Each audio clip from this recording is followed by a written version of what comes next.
Hi, this is Ann Shepard back talking about emotional freedom techniques, EFT tapping, and I guess EFT for anxiety or when you find yourself in anxious situations. I've done a lot of healing and a lot of getting around to a comfortable place in my life, and I thank EFT tapping for helping me get there. And something that I worked through was being shy about tapping around people in my life. I had to tap on that. But now it is incredibly powerful because when you're actually in an emotional situation, and I'm going to apologize right now because somebody's mowing the lawn and you might hear it roaring outside the window. That's all that is. When you're in an emotional situation, and it often is with significant people in your life, you might be crying, you might be shouting, you might be, well, whatever, extreme emotions. But remember the name of this. It's emotional freedom technique, emotion. So the most powerful time to use this is when you are feeling very emotional. And unfortunately or fortunately, that might be when you're dealing with your husband, your wife, your boyfriend, your child, and emotions are running high. Try this.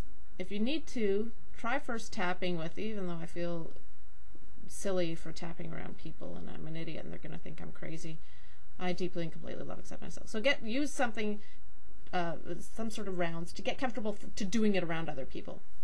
Then when you're in the midst of having an argument or a confrontation of some kind, and you're in the thick of it, tap. And you don't have to do all the formal setup phrase and all that kind of stuff. If you're shouting, and I know from personal experience, and emotions are running high and issues are being dealt with, I will be sitting there tapping, and people around me know that I'm doing this. They might not be joining in, but they know to expect this from me. And I'm saying what's on my mind, and they're saying what's on their mind, and I'm tapping the whole time, and not in any particular order. I find I like the crown of the head often, or just this.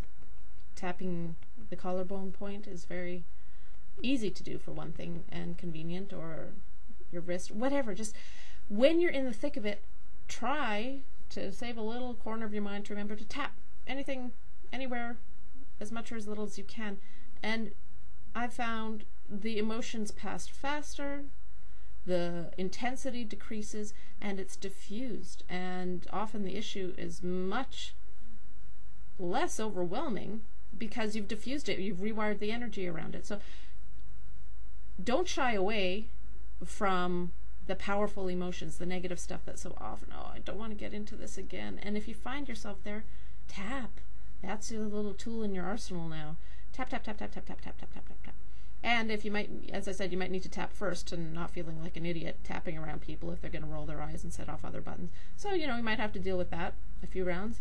But next time there's a powerfully emotionally charged situation, tap, and oh, it's such a nice feeling to feel the energy coming down and the conversation getting more productive, and the anxiety level just right down. So try and remember, in the thick of these situations, a little corner of your mind to go, oh, tap, right. It's an opportunity. I actually look forward to when something gets me riled up. Well, I don't look forward to it, but if something does get me riled up, I'm going, oh, yay, there's something coming up and I can tap and it will be gone. So try to keep that in mind. EFT tapping for anxiety. It's powerful. Give it a whirl. Take care.